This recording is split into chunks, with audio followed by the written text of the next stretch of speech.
David. Welcome back to the channel. As always, remember to like, share, subscribe, hit that notification bell. I really appreciate it. Helps the channel grow. As always, I am not a financial advisor. Always do your own research. I am not a financial advisor.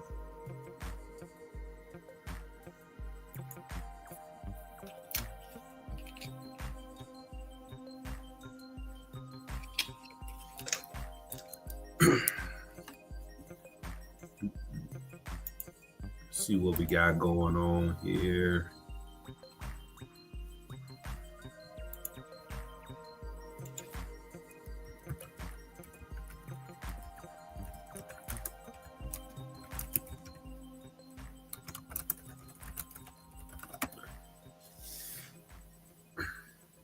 We're gonna jump right into the fear and greed index. Don't want to have a long stream tonight.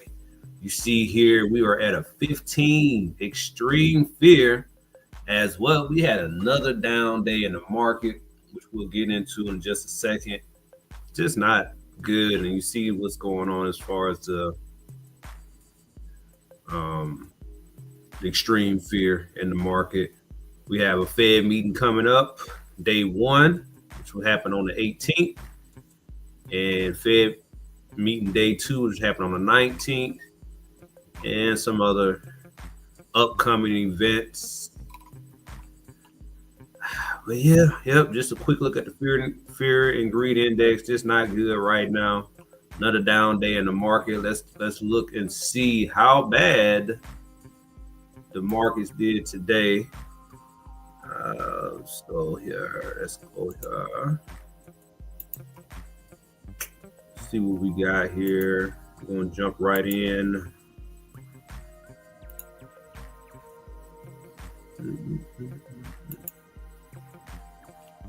See what's going on here. As we see the Dow down today, seems like a common theme. And we're about to dip under this 40K if we keep messing around. But the Dow is down 1.30% today, 1%, down 537 points. Last week, the Dow was down 4%, 1,700 points. Last month, down over the last month, it's down 8%. And year to date, the Dow is down 4.07%. Not good at all. S&P today down 1%, 77 points. And over the last week, you see the S&P is down almost 4%.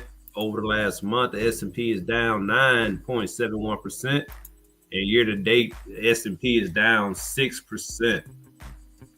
And we're going to go over a couple of over-unders, what I presented a few episodes back as far as what we thought the price was going to hit. And we're going to revisit some of those over and under positions to see if we still feel the same about how we feel the direction of the market is going. So we'll touch on that in just a second. But another down day, S&P down 6% year to date. And over at the NASDAQ, we were once over 20K just not that long ago, but we are down on the day almost 2%, down 345 points. Man, I'm just shaking my head. Over the last 5 days, we're down 4.59%, 833 points. Over the last month, down 13% in the NASDAQ. It's crazy. And year to date, down 10%. Overall, down over 2,000 points in the NASDAQ. It's crazy because, I've been talking with people that want to get into the stock market, want to invest, but they see what's going on right now, and nobody wants to lose money, right? Especially if you just start out investing, and they probably haven't grasped the concept of pullbacks or corrections or things like that. So it's just rough to see it, and it's hard for them to have confidence to invest in the stock market when you see it constantly falling. I saw a post yesterday about somebody who invested in the market and they turned around and lost $500, just like that. So The average person losing $500, especially if you're not used to investing, that could set your mindset back and discourage you from wanting to invest uh, at all. Even if that 500 may be, that loss may be just for a short period of time, but you can't really tell that to a new investor. They want to see money working for them quick. But this is just the market that we're in right now. It's kind of a wait and see how low we're going to go. Do we know when we're going to hit the bottom? Just a lot going on. Just a lot going on. And before we revisit some of these over and unders, I just want to. I think we had let's just look at this article real quick. Let's see what's going on here. And if you're tuning in, man, please hit that like button, the share button as you enter. I appreciate it. Chat's always open. If you have any questions, any topics you want to talk about, throw it in the chat. This is just an open forum, open discussion platform. So, but let's go here. Let's read a little bit of what's going on here. You see, stock market today. This is from Yahoo Finance. S&P 500 enters correction. Dow sinks 500 points amid Trump's latest terror threats. And if we go down a little bit here, U.S. stocks fell on Thursday with the S&P officially entering into correction territory as economic concerns grew and investors digest the latest inflation data. President Trump's trade offensive and as the grew and investors digest the latest inflation data, President Trump's trade offensive and looming U.S. government shutdown. So a lot going on. The S&P 500 dropped 1.4% to officially enter a correction, as it is now more than 10% off its February record high. The tech-heavy NASDAQ, which itself entered into correction last week, shed nearly 2%.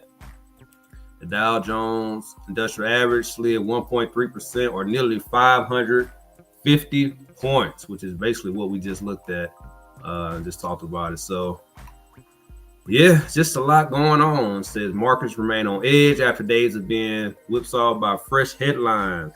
But uncertainty around Trump's tariffs policy continues to grip Wall Street, and his trade war has only intensified this week. The president has vowed to respond to tariffs planned by the EU and Canada in response to U.S. Duties on steel and aluminum imports, most notably leading off Thursday by threatening a 200% tariff on imports of EU wines and spirits. Later in the White House, he vowed that he won't bend in his increasingly broad trade fight. So I'm gonna be honest with you. I'm tired of this. I'm tired of this tariff talk already. You know what I mean? I'm gonna be honest with you. I'm tired of this tariff talk. I've heard enough about tariffs for a lifetime. So, man, it's crazy right now. It's crazy right now. The market likes stability, doesn't like this uncertainty, and it's just a lot going on. Yep. So let's see. We got a question here. So Ron 45, starting late to investing. I have about 5K started. I love how dividend investing works. Would love to get maybe 1,500 or 2,000 investment to help my retirement age. Yeah. Nothing wrong with that. I think 5K is a good number to start with. I'm heavy into dividends myself. And, it's ups and downs that comes with that dividend investing, right?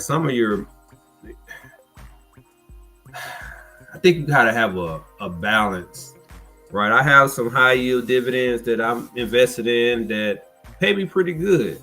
You have to be aware of the share price, though. You may lose that share price offsetting those high dividends.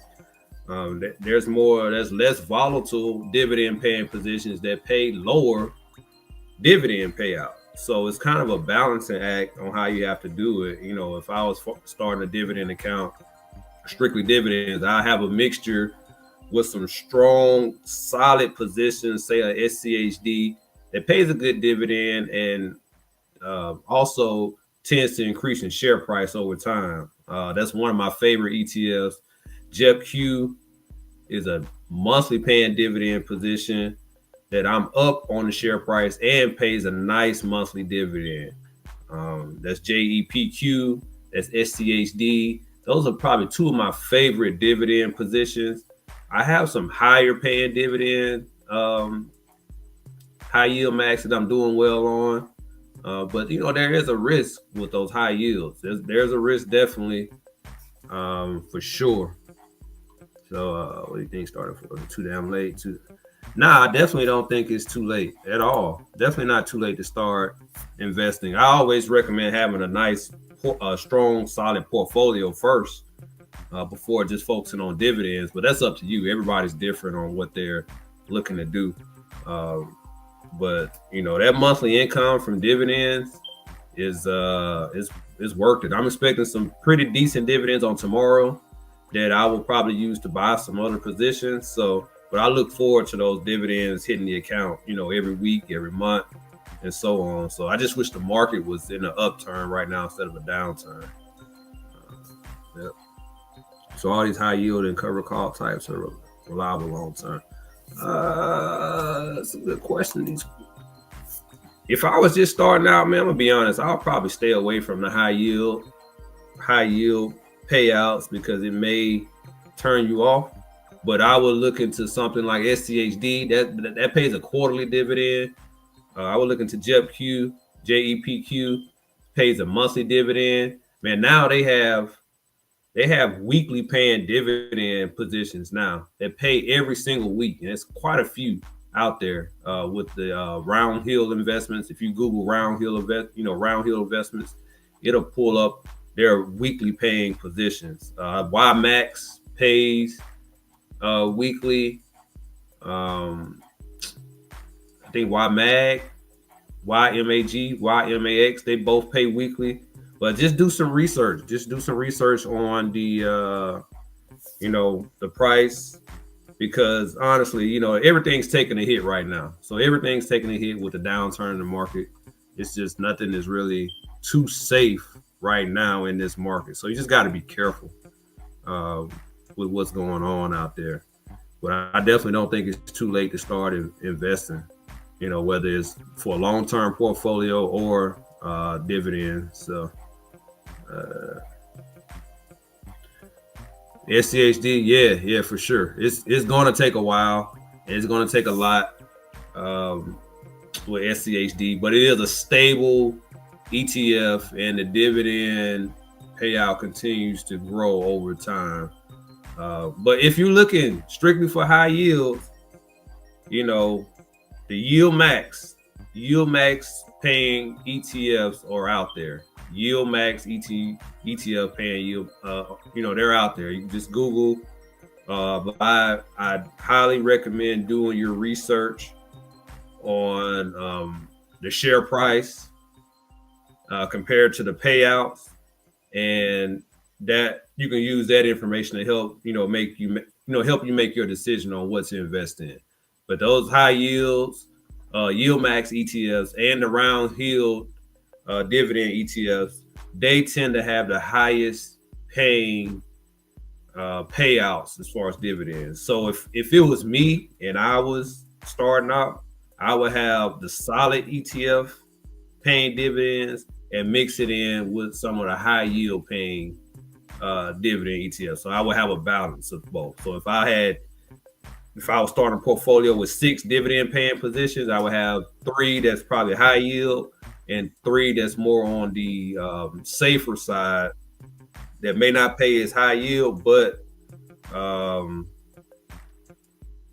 maintains their share price. So I don't have to worry about my portfolio just dropping like crazy. So, but yeah, I also have a high yield savings account. So that's all of it's part of the process, right? Of passive income. I believe in high yield savings accounts as well. I have and there's probably higher paying high yield savings, but I have an American Express high yield saving account. I'm looking to get another one soon, but that's part of the dividend payouts, and it may make sense right now to have those high yield savings accounts compared to the dividend stocks. It all depends on how much you have and how much you're looking to make. but it's part of the game. Yeah, yep. And when interest rates are dropping, when interest rates drop, you're going to see those percentages on the high yields drop as well. I see it all the time. I get those notifications. Hey, your payout is changing from 4% to 3.8 or whatever the case may be. But with that being said, I know my money's safe there. And I know I'm still getting those monthly interest payments on money that I just have sitting there. So that's part of the process. But my high yield savings is a smaller portion of my passive income. Mine is mostly through the dividend paying positions and my cover call income on the positions that I have 100 shares or more on, which is mainly Google, Amazon, and Apple. That's where my cover call income comes from. Google, Amazon, and Apple, because I do have 100 shares of those, and they do provide nice premiums.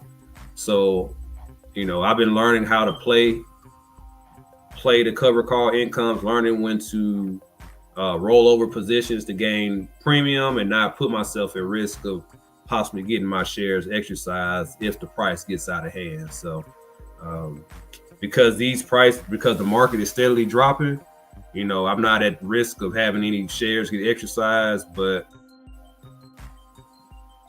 I'm losing a lot on share price, but I'm gaining some income to buy some other positions too. So, yeah. What's up, Neo? Neo says SPYG. Yep. Always got to have some S&P 500. I have some SPYG as well. So SSD performs any HYS. Probably so. I'm sure it does. As far as you're looking for a payout, I'm sure it does, but you probably want to just do some research on that. Yep. Yeah, man. So what are you guys thinking? Is it time to be a little concerned with the stock market, or you still not concerned yet? We're looking at some pretty drastic drops within a short period of time. The Dow's at 40K, S&P is at 55, NASDAQ is 17. Are you starting to get a little nervous about the direction of the stock market, or is it still too early to be concerned about which way the market is moving or how the stock market is performing? We're 3 months in, and we said the S&P is down 6% year to date. Now, we just had back-to-back years of 20+% on the S&P, and we're 3 months in, and we are down 6%. So, and I know there's pullbacks that come, every so often, every couple of years, but I thought that we was on a pretty strong run here with the S&P, and I was hoping it would have continued, even with the new administration. I was hoping it would have continued in 2025, but we're off to a pretty rough start, and like I said, the market does not like uncertainty, so it likes to have a stable environment so it can do what it do, right? I invest in the stock market because I expect it to do what it do over time. But with everything's going on right now, it's kind of crazy. So, yep. So so 2021 was a real strong year, and we saw a pullback in 2022, followed by strong returns in 2023 and 2024. Think about 2022, still kind of in that COVID mindset. So it was, companies wasn't doing as quite as well, if I'm not mistaken, if I remember correctly. So I was a little nervous at the time, but I was also confident that once things got back running 100%, that we were going to bounce back. So, I don't really have the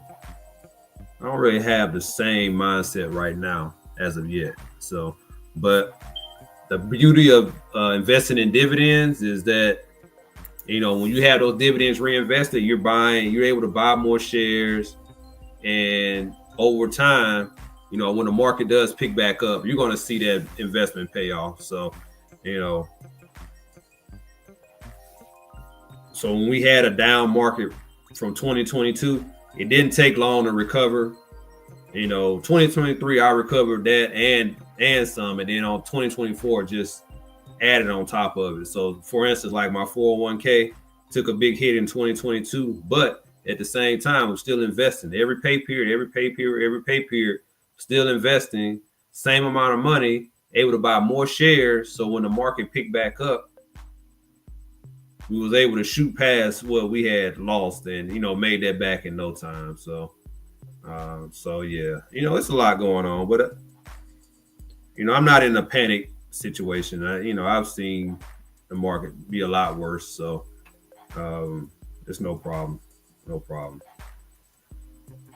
Yeah, if this is like 2008, it may take 3 to 6 years to recover. That's a possibility. That's a possibility, for sure. For sure. So I hope it doesn't take that long. It was a lot of stuff going on in 2008. So, it took a while, 2009, 2010, 2011 to get back going. So I hope the economy doesn't head back in that direction, because it's done. Well, first of all, the Dow was like in the single digits, man, in 2008. So to be at over 40K now lets you know how it recovered over time. But yeah, 2008, 2009, the Dow was like in the single digits.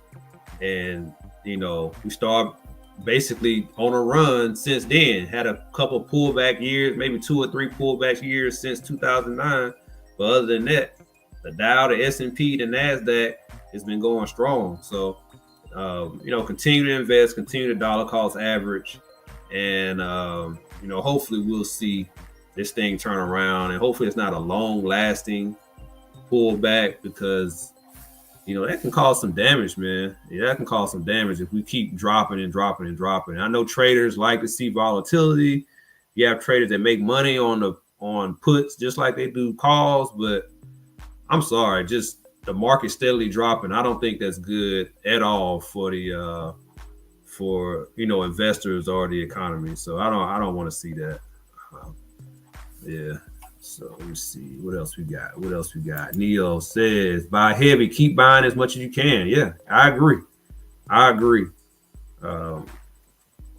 still got dividends reinvested. I still invest into some positions every week, bi-weekly. So we're going to keep going strong, and then hopefully the numbers gains play out over time once the market picks back up. So what else we got? Been grabbing a little bit of Amazon, Meta, Palantir. Yep. Also SCHD for safety. Yep. I have all 4 of those positions.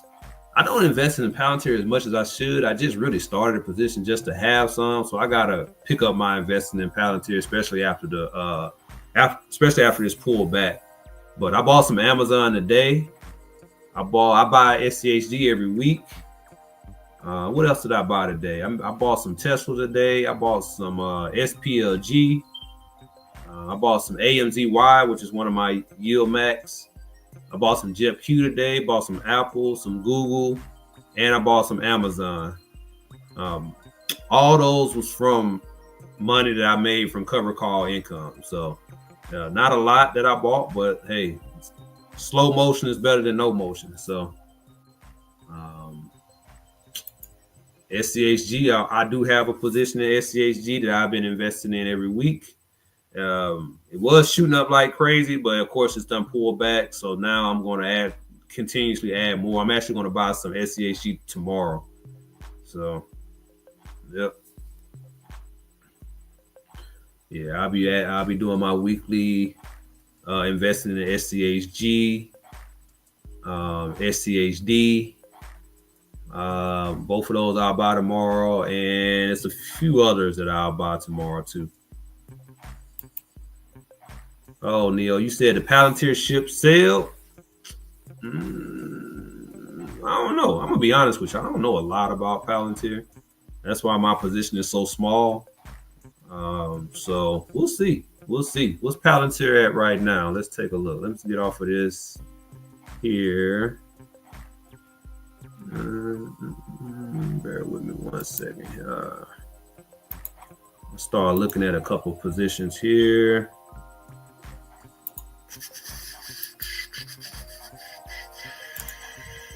What's Palantir trading at? Am I able to?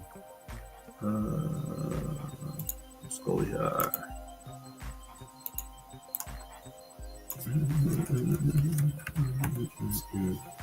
Palantir 79.62, and I know we missed a big run up, down over the last week, over the last month, down 32% over the last month. So may have missed a boat on Palantir, or is it just pulling back with the stock market?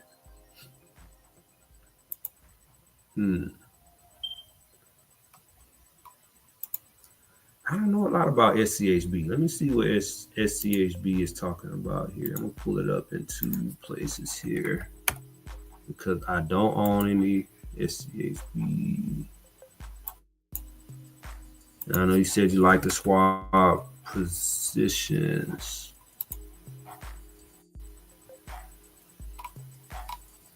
Let's see what it's talking about here. U.S. broad market, which sounds kind of like VTI. Let's see. Let's see some of the holdings here. SCHB, Apple, Nvidia, Microsoft, Amazon, top 10 holdings, Amazon, Meta, Alphabet, Broadcom, Berkshire, B, Alphabet, Tesla. Yeah, looks like similar to VTI, much lower price, right? Trading at $21.23.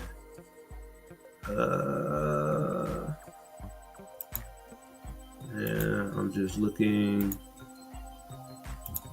see how it's performed over here the last week, down 3.54% over the last week.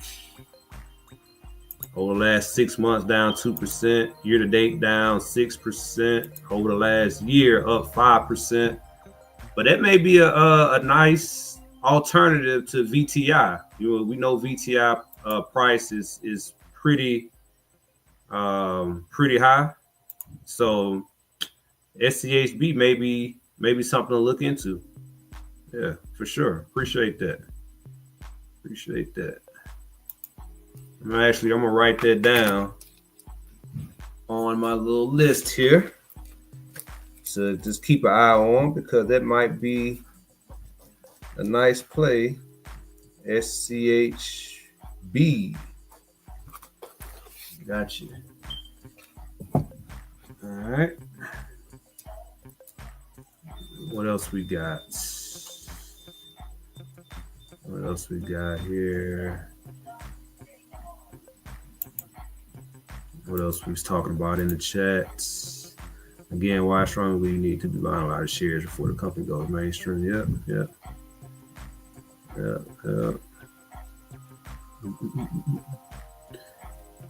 That's what's up. Yeah, man. Watch the YouTubers. Gain as much information as you can, but also before you make any purchases, do your own research on your own before you do anything. Always do your own research, because everybody may have their own path of how they, which direction they take to get where they're going. So, for sure. But I found a lot of good information on YouTube, but and a lot of trial and error. So, all right. So I want to go through these stocks in the S&P, and I want to get you guys' opinion. We're going to start with, we're going to do an over or under again, because with the recent changes in the stock market, I want to know what you guys think is going to be the outcome of some of these positions in 2025. So I still have my list. I said the S&P is going to be over or under 6,500. We're at 55, 21, 52 right now. Do you guys think that the S&P will reach 6,500 in 2025? Let me know what you think. Let's see. Do you think we'll get to 6,500 on the S&P? We are down year to date 6%, down 360 points, but it's still March. You guys see the market turning around anytime soon for us to get to that 6,500?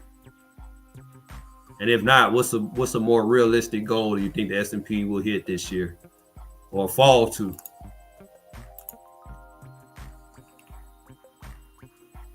And what else I have here?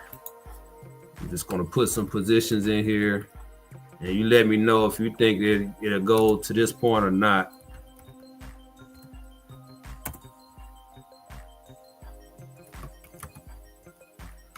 I originally put these out a while back. What did I say on Amazon? 260.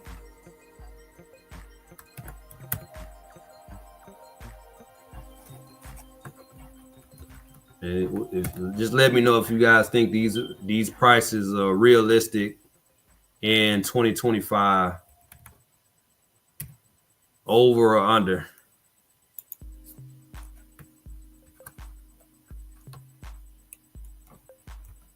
Because it seems like the market is doing its own thing right now.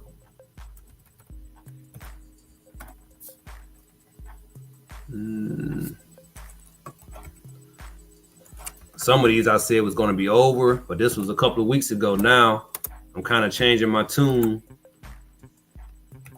because with all this trade talk and stuff like that, I just don't know. I just don't think some of these prices are realistic. What else we got? And I'm gonna throw a little bit of Bitcoin because I did ask that as well. And I'll leave it at this be the last one. Abe says over on Amazon. Over 260. What's Amazon at right now? Amazon at 193.89. It's a possibility. Down 11% year to date, down 25 points. I definitely thought a couple of weeks ago that Amazon was a no-brainer going to hit 260. And it still may. The market may turn around. We have, you still have earnings that's going to come up each quarter, and things may turn around. You may have, trade deals that may happen. And so it's a possibility. It's a possibility. You got Tesla 400 over or under. Google 230 over or under. We said the S&P. Do we think it's going to be 6,500 over or under? I don't know, man. These are going to be tough marks to hit. Palantir.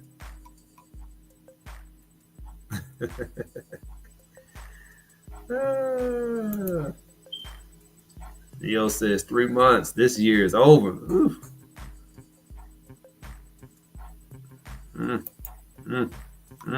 No. And what's going on is you see us having 2 or 3 bad days and have a good day, or you have a bad day, a real bad day like today. You have a somewhat good day or a really good day, and then followed by another bad day or 2 bad days in a row. And before you know it, your account is just bleeding dry. I can tell you right now, my long-term account has been bleeding dry. Well, not dry, but it's been bleeding the last couple of weeks. So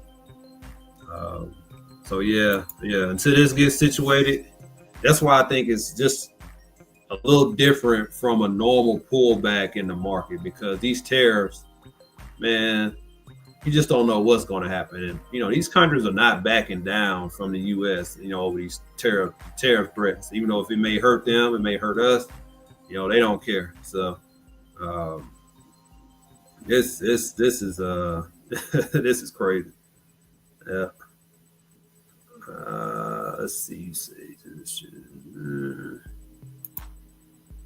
So, bro, how many years have you been investing? Can you share a little bit about how it was in the beginning? You say you have 100 shares accounts max. That seems tough to reach. Respect. Yeah, appreciate it. So, just to give a little background, I've mentioned this before. One of my first jobs when I moved, left school or finished school, is I actually worked for E-Trade for 5 or 6 months. That's like my introduction into investing. I didn't know anything about stocks.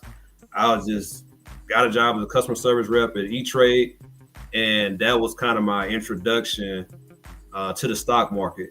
And this was probably 2006, 2007. I think I opened my first account with ShareBuilder. I don't know if anybody remembers ShareBuilder. I don't even know if they're still around anymore. But that was like my first investment account. And I was buying stuff like what was the housing stuff? Freddie Mac, Freddie Mae, something like that. Around 2008, 2009. So that was my introduction into investing. And for a few years, for like 5 or 6 years, I was just playing around. I didn't know what was going on, what to buy or any of that stuff. So fast forward to 2016, and you know how you change jobs and you have your 401k. Most people take their 401k and roll their 401k over into a new 401k at their job. Well, by this time I had gained enough experience with investing. I just didn't have the money like talking about it. But so in 2016, instead of rolling my 401k into another 401k with my new job, I took that 401k and I bought Apple, Amazon, Facebook, and Google.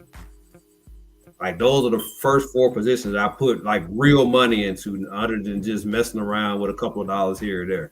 So at the time, Amazon and Google were trading at about $500 a share. So I was able to get, I think, 10 shares of each or something like that. 10 or 12 shares of, it might have been more than that.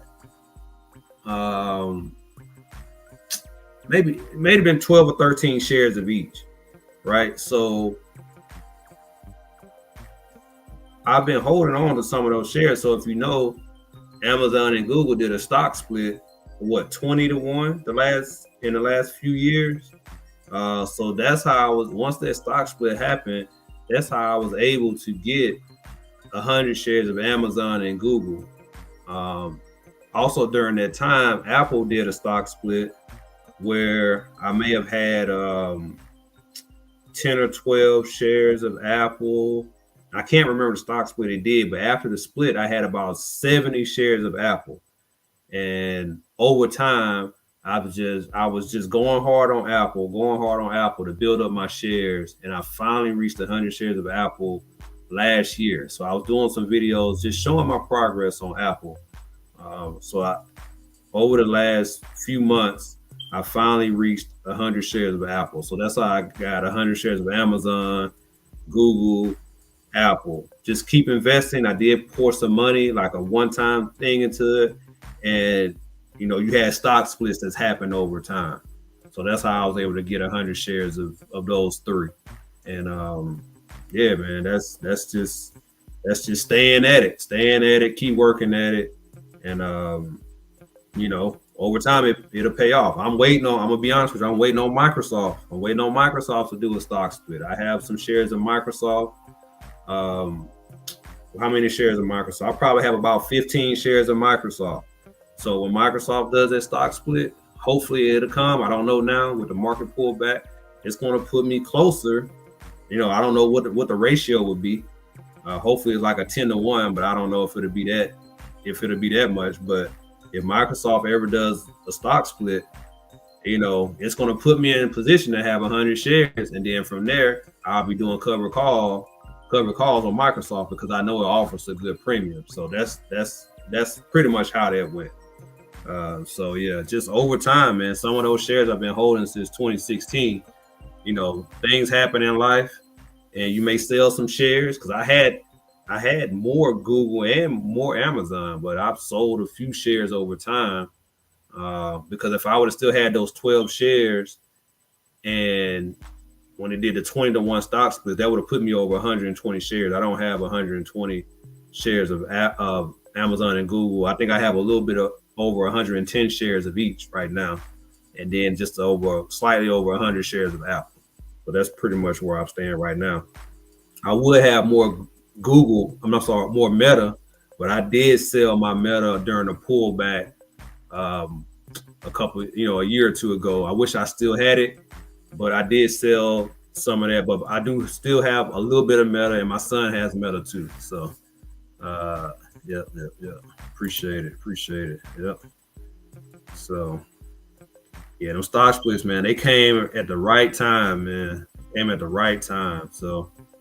Um, so with the adjustment, so I said I bought Amazon and Google at about $500 a share. So when the stock split adjusted, it adjusted my share price too. So I mean, what I bought in is, so I have my buy-in is like $29 of Amazon and Google. So as long as those prices stay above 20, $28, $29, I'm okay with my return. So let's see. Cover calls, risking your shares though. What's the benefit of that, David? Super curious to selling cover calls. Yeah, so you do have the risk of being assigned on cover calls. It does risk your shares. So what I've learned over the year or two that I've been selling cover calls, because it's been some trial and error, is the art of picking the right premiums, and what days to buy them on. So for me, I've learned to over time to it's a risk, right? Like I can earn more income, but you be risking your shares by picking a cover call, a strike price that's near the price. Because with a cover call, you don't want the price to exceed your share price. You want the price to stay below your share price. So with that being said, on something like an Amazon, if it's trading, I want to wait till it's a green day. If Amazon up that day, I know I'll get some good cover call premium. I want to pick a cover call strike price that's a little bit further away, and you can, the percentages I try to be less than 10%. But that's a whole nother class in itself. But you want to pick a safe cover call strike price, so you don't run the risk of having those shares exercised by having that price move above your share price. So yeah. So SoFi, yeah, you can do that with SoFi. I think they have some good premium on SoFi. I haven't checked in a while, but you want to be careful. So you don't want to risk your shares trying to get a high premium, right? So it's okay to get a $10 premium or $20 premium. I can't say for sure because I'm not looking at the options for SoFi. But yeah, you want to be hold on before I get there. Do you set your target price super high? A little bit. It depends on how far out the expiration is. So I don't want it to be close. Like, if Amazon is trading at 190, I'm not going to pick a 195 share price, right? Because all it takes is one good day to get over their share price. And, depending on when your expiration date is, if your expiration date is near, that week or something, that Friday and it's Thursday and you're over, you're at 190, 199 and your strike price is 195, you may be running the risk of having your options exercised. So if that happens, you can always roll to the next week, or roll out a couple of weeks. You may lose, you may have to pay some money back as far as the option, but that's just how it goes. It's a game to play. I've been caught at first when I was trying to get the biggest premium, and man, the option, the stock ran up. So I got caught. So I had to roll it out for a little bit, roll it out. And with those, you know, you may, depending on what the price is, the payouts, you may have to pay back some money or debits instead of a credit. You know, you want that credit, you want that premium. But if you have to roll out sometime, you may have to, it may be a debit, right? Or if you know how to roll out properly, it may be a credit. So that's just part of the game that you play. You know, rolling it over to the next strike price. So however, that's what I mean, you know, rolling the option play. So you have to close out the current option and sell a new cover call, basically. You know, rolling it out to another expiration date. So, you know, if I have an expiration that's closing tomorrow, that's expiring tomorrow on the 14th, and I have a cover call on Google that's at 190, and the price is at 193 right now. I'm just saying, or Amazon. I'm gonna say Amazon. If my strike price is 190, but Amazon's trading at 193, and that, you know, that option is going to expire tomorrow, I'm gonna have to roll that option out until next week. And I'm gonna, you know, either I can leave it at that price and hope that it goes down, or I may try to pick a $200 strike price. And with that case, I may have to, you know, pay back some premium, you know. So yeah, yep. What's going on, Lisa J? But yeah, so, you know, that the cover call situation, man, it's, you know, I had to learn because I'm not an option expert. But the cover call option for me is a lot safer. It's something that I can grasp a little bit more. And, you know, I'm trying to find some good leap option plays, because that's more of my thing. You know, to get in and out of option plays is just not my strong point. I'm not going to lie. A lot of times I just don't have the ability or the time to sit there and watch it every single moment of the day.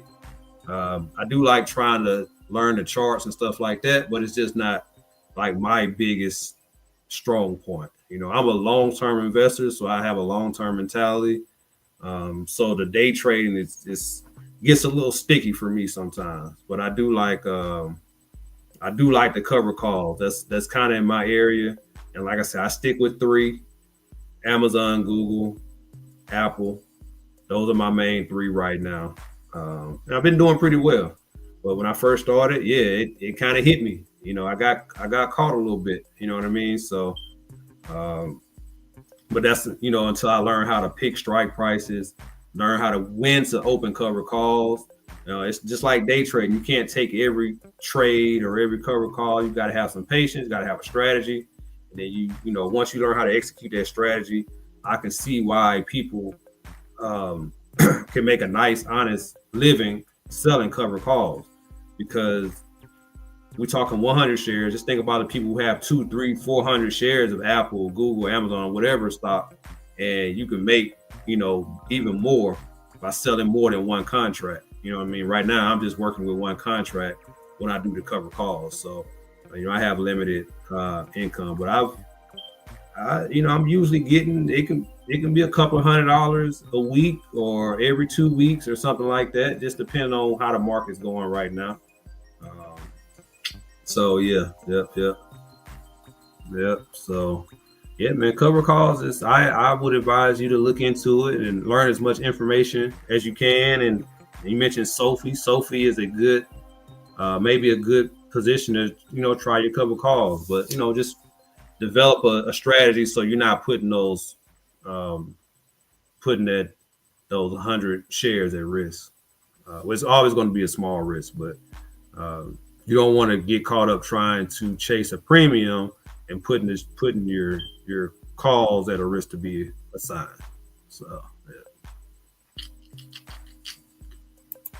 What's going on, Lisa? Lisa, do you sell cover calls? QYLD missed it, man.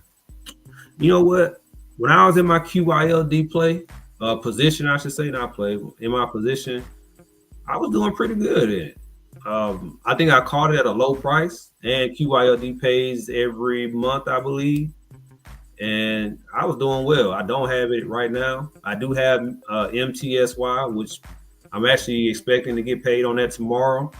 But as of late, I've been getting hit hard on the share price. So as with most of my stocks. So um, and yeah, so I know I won't get.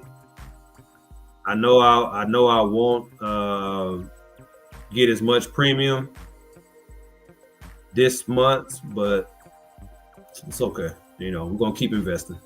We're gonna keep investing. And so okay, look at the numbers for SoFi. SoFi, one or the other. Is it pronounced Sophie or SoFi? It probably depends on how I feel that day. It's probably pronounced SoFi. I say Sophie all the time though. Can't look at the numbers. So if I give an example, if it looks good, premium, even if I can make 34 out of the week, that would be decent. Ooh, 30 to $40. That's actually, I mean, that's. I'm gonna take it as a takeaway on SoFi, and we'll have some more information on that. SoFi option cover call. And I do my cover calls on Fidelity. It's just the platform I'm comfortable with selling cover calls. Let me see.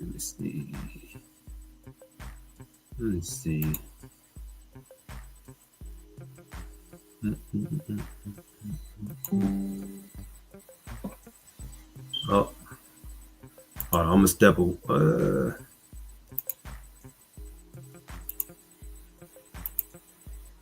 Y'all hold tight 1 second. I'm gonna grab my charger here.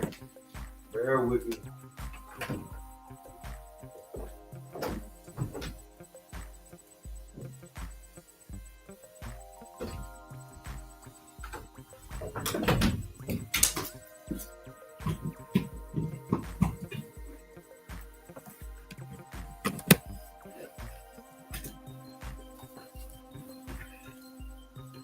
Laptop won't try to shut down on me here. Hope it doesn't.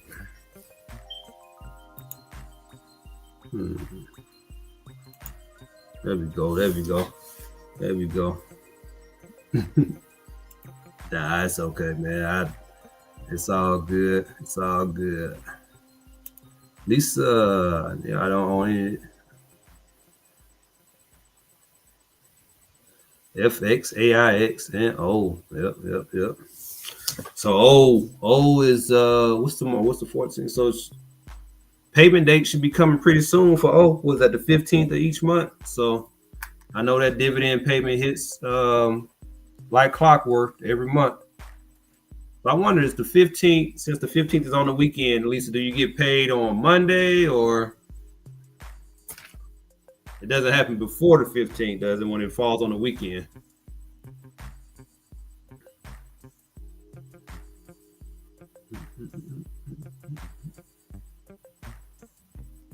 But yeah, I'm gonna look into that SoFi and see what type of premium that it offers. I wonder if I can see now. I'm gonna glance over at my Fidelity account. I don't own any SoFi right now. I'm gonna see if it'll let me look into it real quick. Ooh, I hate opening this account, man. This thing is just real ugly right now. Let me see something. Get a quote on something.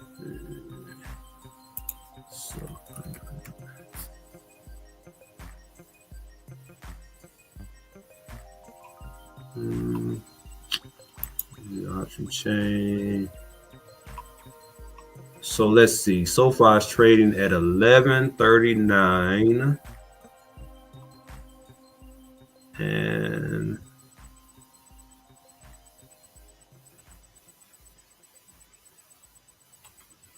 all right, let me see something here without sharing too much. Let me see what I can do here. Bear with me 1 second. We're gonna see. Yeah, SoFi actually will be pretty tough to even do. Well, let me see if I can.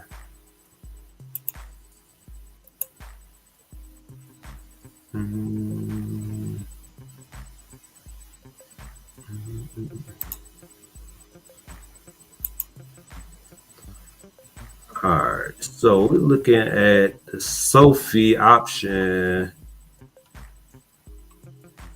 and we see Sophie's trading at 11.39. I don't even want to look at the 14 because that's tomorrow.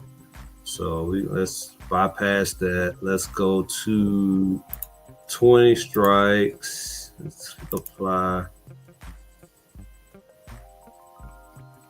All right. Let's see what I would do, Sophie. And my thing is delta when I'm looking at a cover call. So say if I had SoFi, and for me on Amazon, I know I can find something on a green day. See, these prices are down, so I wouldn't even be looking to sell a cover call on a red day. I'm looking more on a green day, and I want my delta to be 10 or less. So from here on down, is what I would be looking at. And that strike price is $14. So I'm sorry, 13. So you're not really looking at high premiums on SoFi right now. This is just a week out. So you see all the volume here. People are taking a chance on SoFi because the price is kind of going down. So let's just say if you had chose a 11.50 strike price with an expiration of next week, if you're an experienced trader, you can make this work, right? So you would have a premium somewhere in the $47, $49 range that you can make with 11.50 strike price. And you have time until next week, right? That this, it doesn't go over $11.50. Don't have to worry about getting a sign, maybe, but it may. If the market turns around and say SoFi shoots up to $14, $15, well, that strike price is you're gonna be in jeopardy of getting those shares reassigned. But that's what you would want to do, is try to roll that over to the next week, to March 28th expiration, right? So I was, look at about a Wednesday or Thursday. If I see the price kind of getting out of hand, I'll roll that over to the next week, collect some premium if I can, or if I got to pay some premium back, depending on, the strike price you choose, then, you'll do that. You'll take some wins, you'll take some losses. So that's kind of how I would play that. But as you see, the closer you get to the price, 11.50, trading at 11.39, you'll see the higher the premium, right? So if you want to just go in, lower, if you think it's going to go down, or you're just trying to collect premium every week and then roll it over, like if I choose a $10.50, then that's $108 possibly. So, but I wouldn't look to sell cover calls on a green day. On a red day. I would like to wait till it's green. I will pick something that's I would get a better premium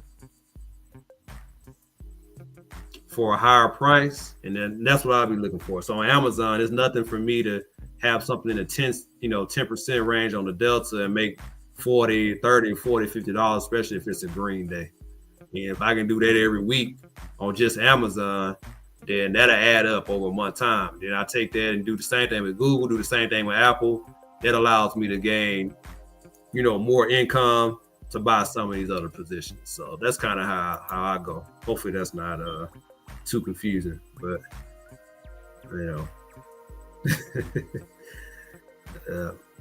or $17 2 months out, man. I don't know. Let's take a look and see how that would look.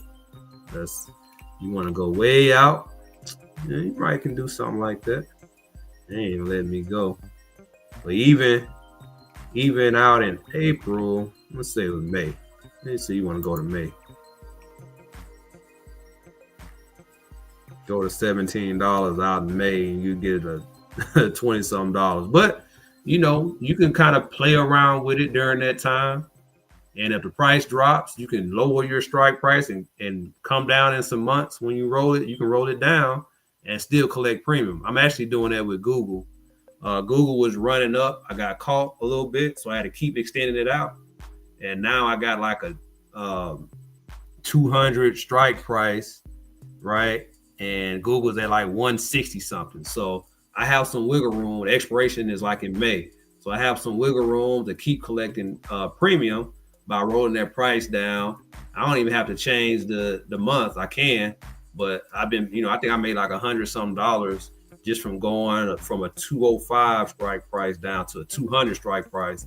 And I left the expiration date at May 16th, and I was able to collect some premium. And now Google's still coming down. I'm not at any risk right now of having that price go above 200. So it's just little bits and pieces that I learned over time in the cover call game. So yeah, but it's just something to play with, get accustomed to.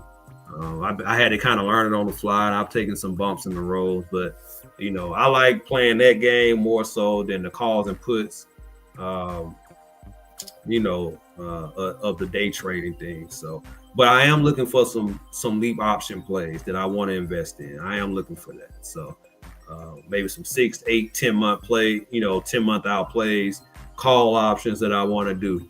I'm kind of nervous right now because of how the market's going, but I do want to get 2 to 3 leap options this year to kick me off on that leap option game. So I've had a couple of leaps in the past that's done well for me. I have some that hadn't done so well. So, but I think that's more of my area just because I'm a long-term trader like that mindset. So,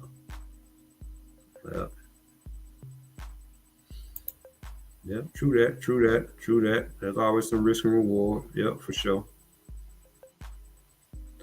But if you play it right, you can make money on the options and on the share price. So, because you're still earning, like when the market goes up, your share's still going up, even if you're in a cover call play. Yeah.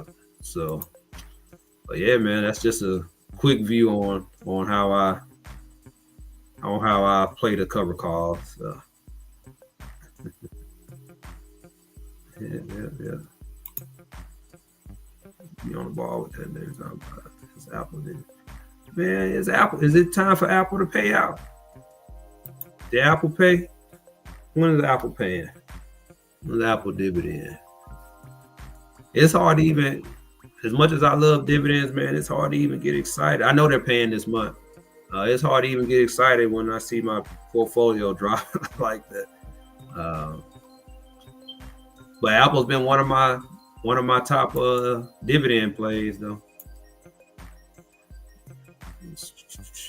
Man, I did watch a video of Wall Street Trapper. Yep.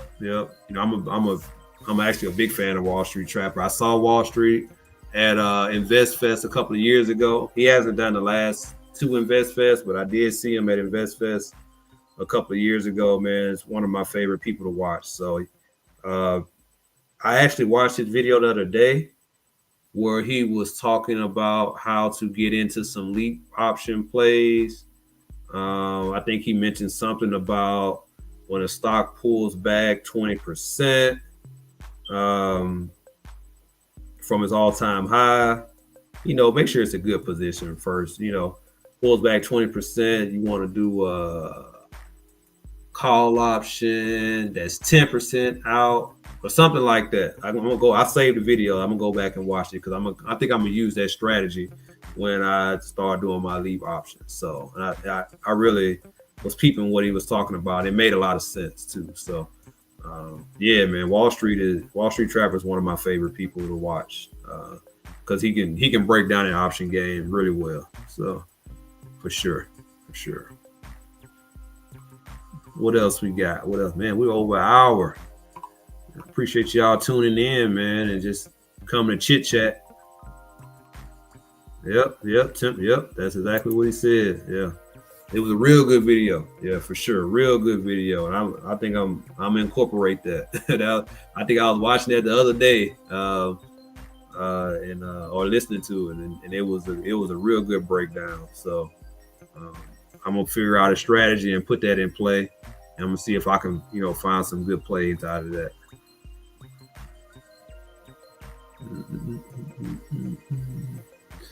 But yeah, man, I think we're gonna wrap it up, man. I appreciate y'all tuning in, man. Always hit the like button when you come in.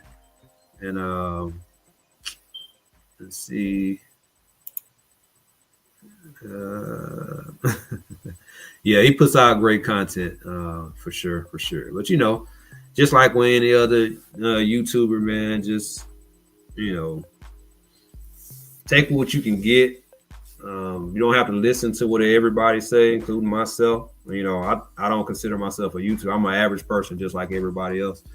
But take what you can get out of whatever video they put out, and incorporate what you can, but always do your research. You don't have to follow step by step what everybody does. But I think it's a lot of good content being put out here to at least get people started in the game and understanding how the stock market can be extremely beneficial for you. So but yeah, man, yep.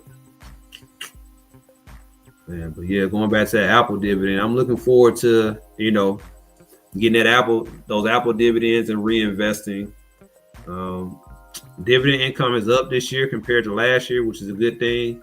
Not as up as I would like it to be because how the market's moving, and with some of those yield maxes, it kind of, you see it when the market goes down, you'll see your payouts go down. So, but still overall way ahead of where I was last year. So if each month I can produce more dividend income than what I did same month last year, that's a win for me. So, but yeah, I mentioned about it last video, but man, GLD, gold and silver. Before we jump out of here, let me get off of this.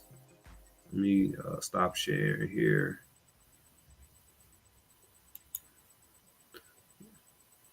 Two positions that's doing well in the short time that I purchased them.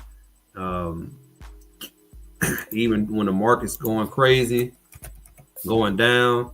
Let me see. So let me